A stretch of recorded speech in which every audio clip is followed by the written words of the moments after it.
Consultoria Movaz, projeto Repensar, e eu estou aqui com uma convidada muito especial pela nossa consultoria, que é a psicóloga e psicanalista Tatiana Melles. Tatiana, prazer estar com você. Prazer, Ivi. E eu gostaria que você falasse um pouquinho, se apresentasse, contasse para o nosso público sobre o seu trabalho, sobre o seu currículo, suas pesquisas. Bom, meu nome é Tatiana Melles, sou psicóloga, psicanalista, como ele falou, psicóloga de formação, psicanalista de atuação. Tenho 13 anos de formada e trabalhei 18 anos em recursos humanos. Nos últimos anos tenho me dedicado exclusivamente à atividade clínica e acadêmica também. Atualmente eu estou pesquisando para ingressar no mestrado sobre as ofertas de cura que a gente tem no mercado hoje, vamos chamar assim, né?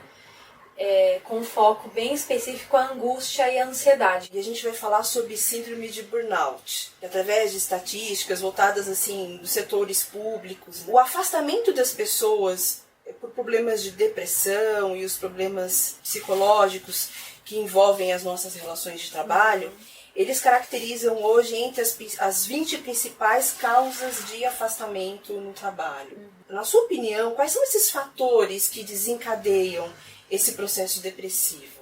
O que eu noto, assim, nos anos de recursos humanos e agora com essa pesquisa que eu estou fazendo, é que o que deprime muito as pessoas, especialmente no ambiente de trabalho, é quando elas não conseguem colocar nada de si ali.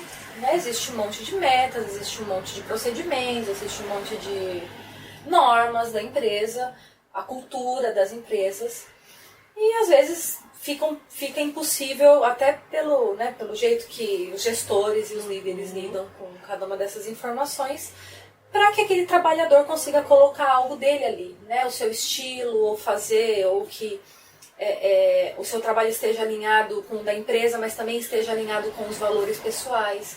Então, quando isso se desconecta, muito mais do que o volume de horas que se trabalha, eu penso que é por aí que se desencadeia essa série de sintomas, e especialmente a depressão parece que é o primeiro sintoma, né? Quando você já só quer dormir, quando você já não tem mais vontade, você acha que nada tá bom. Você pode elencar, assim, algum dos principais sintomas? Olha, se você já tá com muita falta de vontade de trabalhar, se você tem dores de cabeça de uma frequência alta, se você começa a perceber que você tem coisas que você nunca teve, tipo asma, né, assim, coluna, coisas que acontecem conosco, mas a frequência com que esse tipo de coisa acontece, aí já pode ligar o sinal amarelo.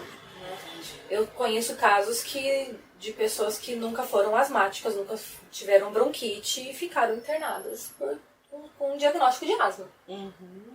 Com mais de 30 anos. Então, como que isso é possível?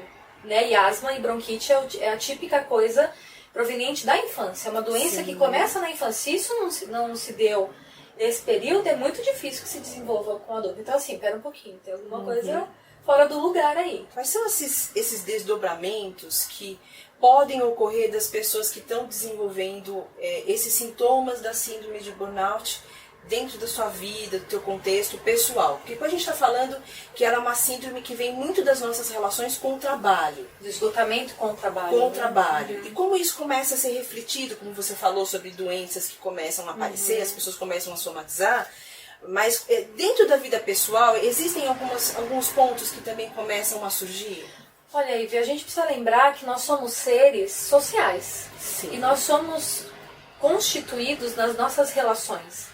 Então, se a gente está falando que na nossa relação com o trabalho a gente está entrando num esgotamento muito grande a ponto do físico sofrer gravemente por isso, é óbvio que nas outras relações você vai sofrer, né? Você vai, de repente, achar que o seu relacionamento amoroso não tá bom, que você não é uma boa mãe, ou que tem alguma coisa errada com você, porque, de fato, a pessoa psíquica e fisicamente começa a não dar conta de nada, né? Dos afazeres da casa, da relação amorosa. De fato, o corpo começa a parar porque a mente já não está mais suportando.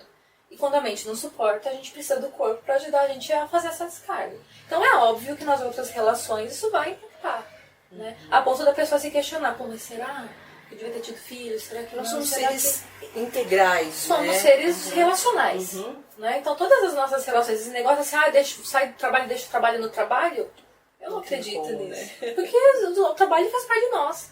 Como o amor faz parte de nós. Né? A nossa lida com cada um desses assuntos é que é a questão. Né?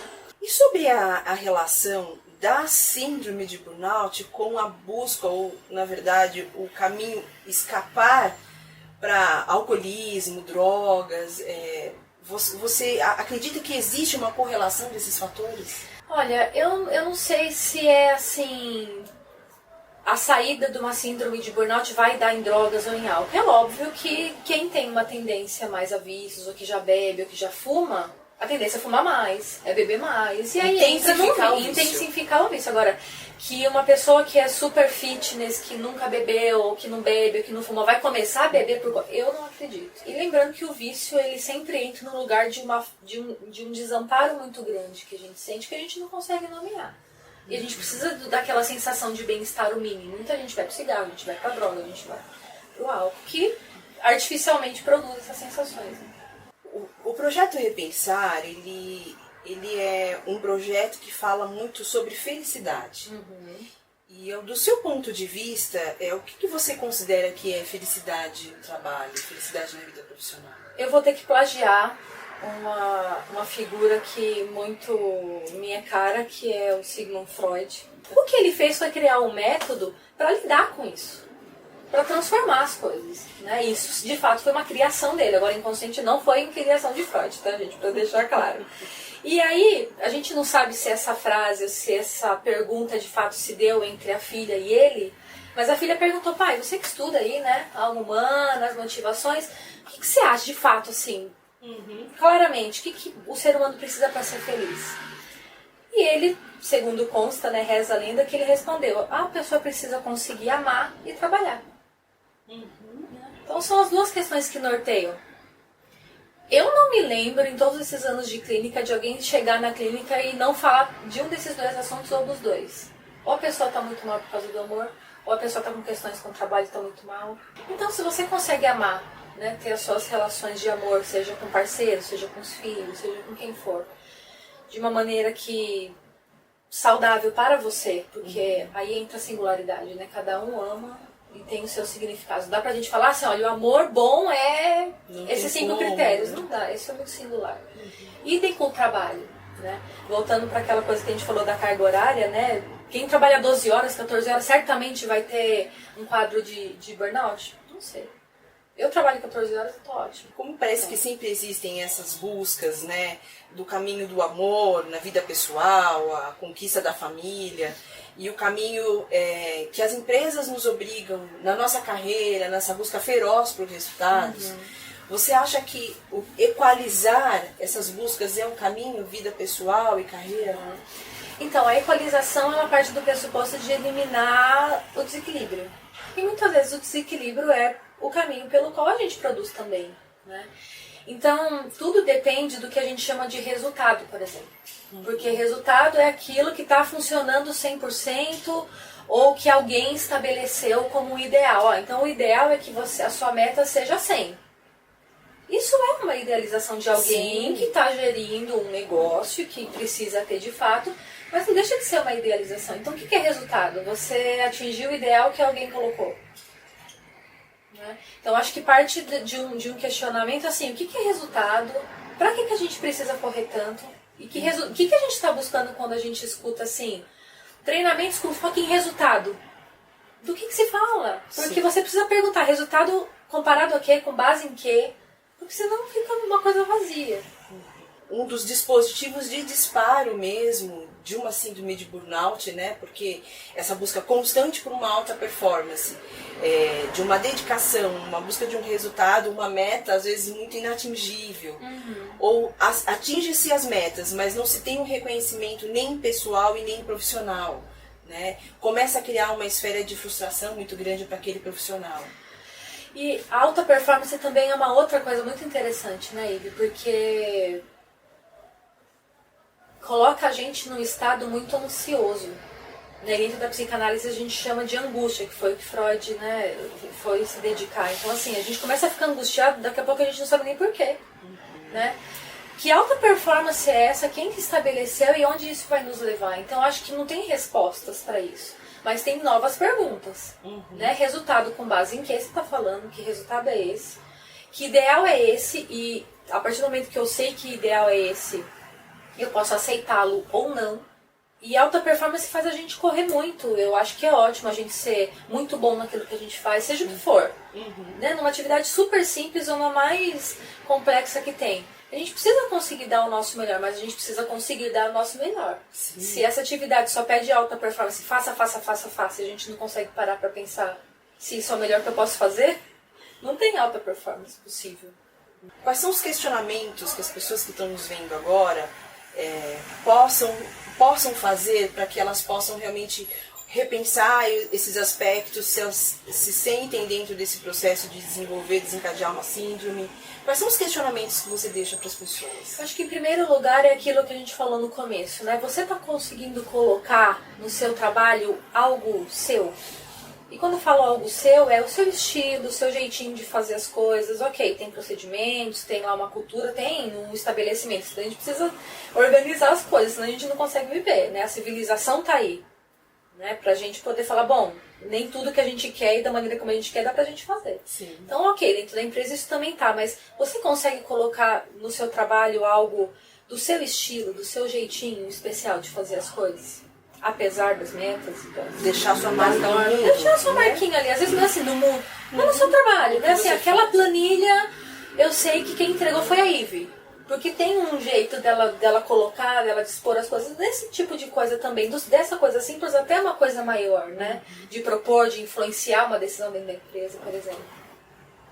E se você se seu corpo está falando demais, que é muitas dores disso, dor daquilo, e vai no hospital e volta.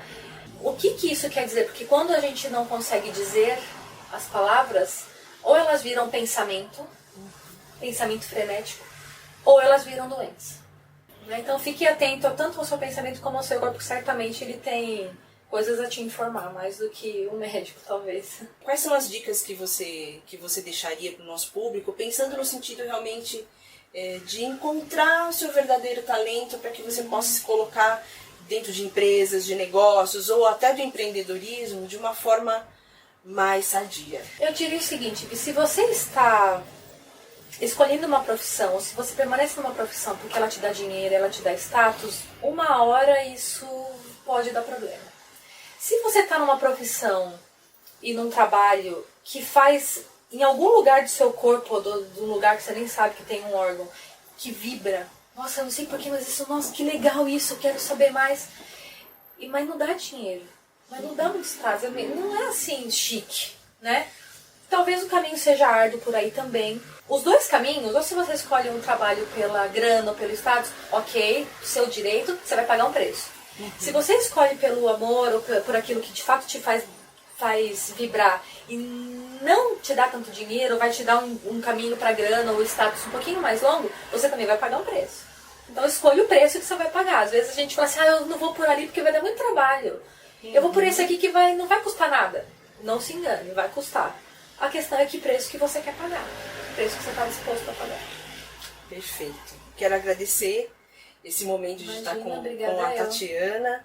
Eu acho que o projeto todo ele é um projeto que nos ajuda, contribui para um crescimento, pelo menos um despertar da consciência, pelo menos uma sementinha a gente conseguir colocar aí em você que está assistindo a gente. Repensar a tua carreira, repensar o teu jeito de fazer. Muitas vezes a gente com pequenas coisas, pequenas novas rotinas, a gente consegue estabelecer os caminhos mais saudáveis. Então é para isso que existe esse projeto que se chama Repensar. Eu agradeço, obrigada Ivy, obrigada Movaz. Até a próxima. Até a próxima, Movaz Consultoria.